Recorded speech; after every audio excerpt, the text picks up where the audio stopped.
बहुत पुरानी बात है। एक किसान था, उसके पास सैकड़ों एकड़ ज़मीन थी। किसान बूढ़ा हो चला था। उसका एक लड़का था, उसका नाम सुरेश था। एक दिन अचानक जमींदार की मृत्यु हो गई। अब सारी ज़मीन की देखभाल उसके लड़के सुरेश के ऊपर आ गई। लेकिन सुरेश की खेती बाड़ी और मेहनत करना अच्छा नहीं लगता था। वह जल्द ही बहुत अमीर बनना चाहता था। तभी किसी ने उसे पारस पत्थर के बारे में बतलाया। पारस पत्थर एक ऐसा पत्थर होता है जिसे किसी भी धातु से स्पर्श करने पर वह धातु सोना बन जाती है। सुरेश किसी भी कीमत पर पारस पत्थर पाना चाहता था। उसने पारस पत्थर ढूंढने का बहुत प्रयास किया, किंतु उसे पारस पत्थर कहीं नहीं मिला। पारस पत्थर के लिए उसने कई लोगों से संपर्क किया, किंतु वह पारस पत्थर पाने में असफल रहा।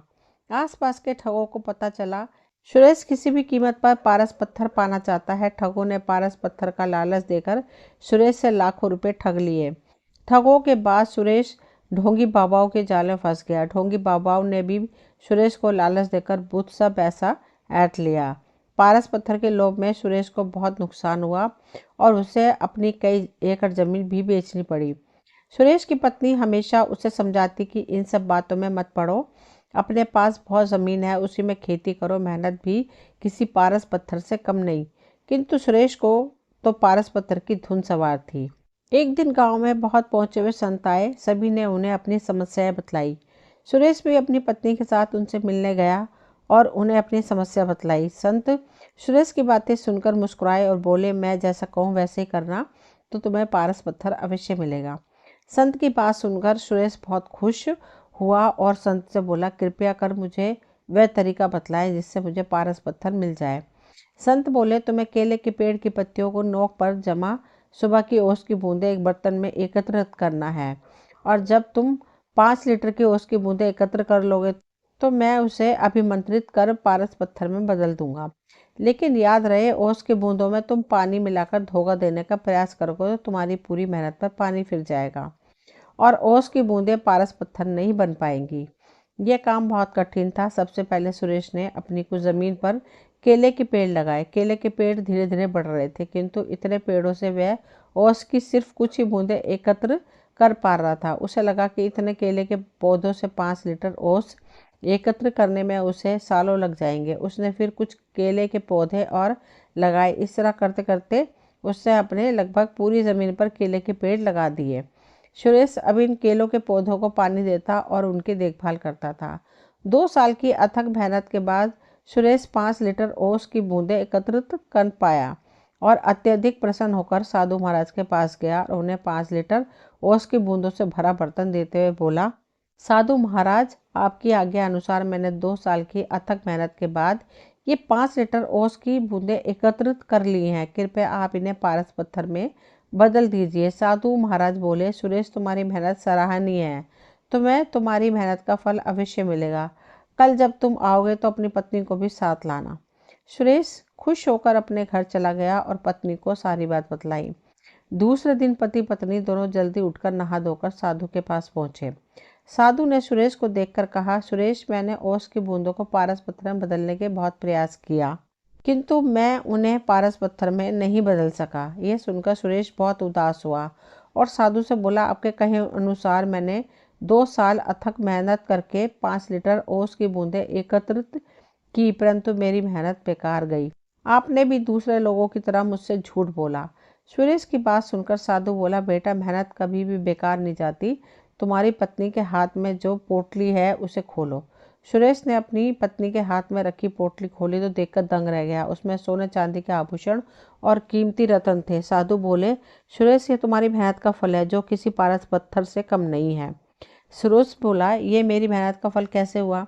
साधु बोले, तुमने 2 साल से मेहनत करके जो केले के पौधे लगाए थे, 2 साल से उनमें फल भी लग रहे हैं, किंतु तुम्हारा पूरा ध्यान पारस पत्थर ओस की बूंदों पर था और तुमने फलों पर ध्यान ही नहीं दिया।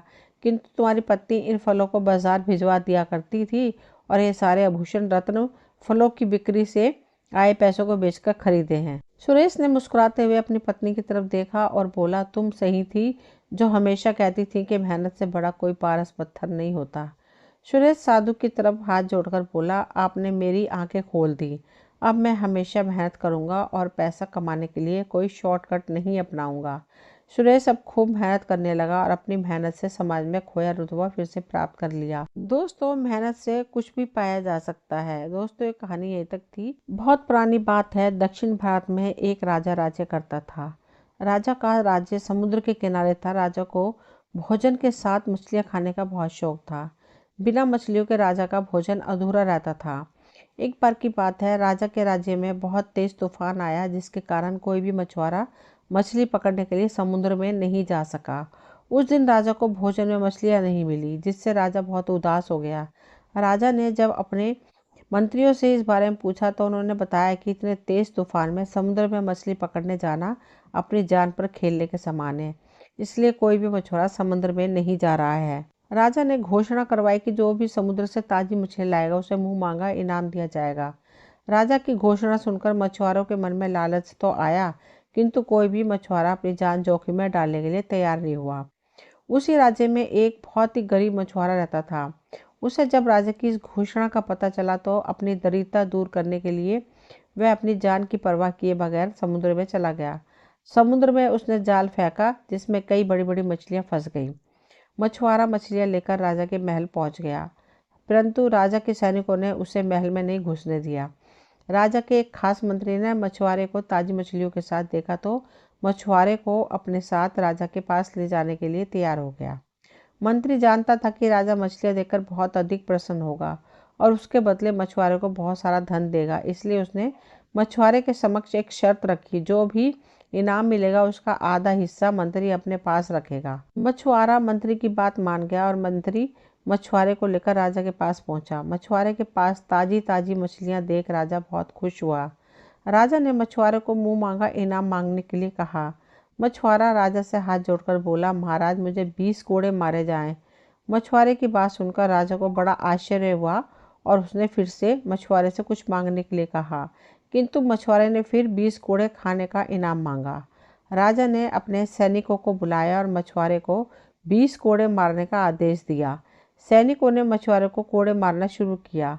10 कोड़े खाने के बाद मछुआरा राजा से बोला, महाराज मुझे आप जो भी इनाम देंगे उसका आधा हिस्सा मुझे मेरे हिस्सेदार को देना पड़ेगा, इसलिए बाकी के 10 कोड़े मेरे हिस्सेदारी को दे दिए जाए।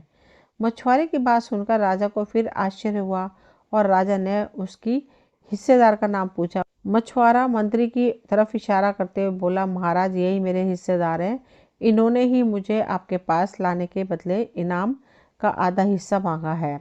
राजा ने मंत्री की ओर देखा तो मंत्री ने शर्म से अपना सर झुका लिया। राजा ने आदेश दिया कि बाकी के 10 कोड़े मछुआरे के हिस्सेदार को मारे जाएं। सैनिकों ने राजा के आदेश पर मंत्री को 10 कोड़े मारे।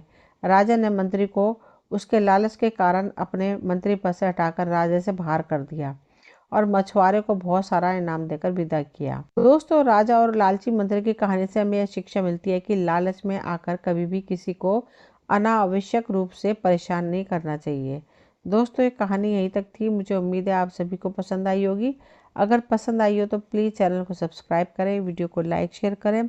मिलती हूँ अगली कोई नई कहानी लेकर। कहानी सुनने के लिए आप सभी का तहे दिल से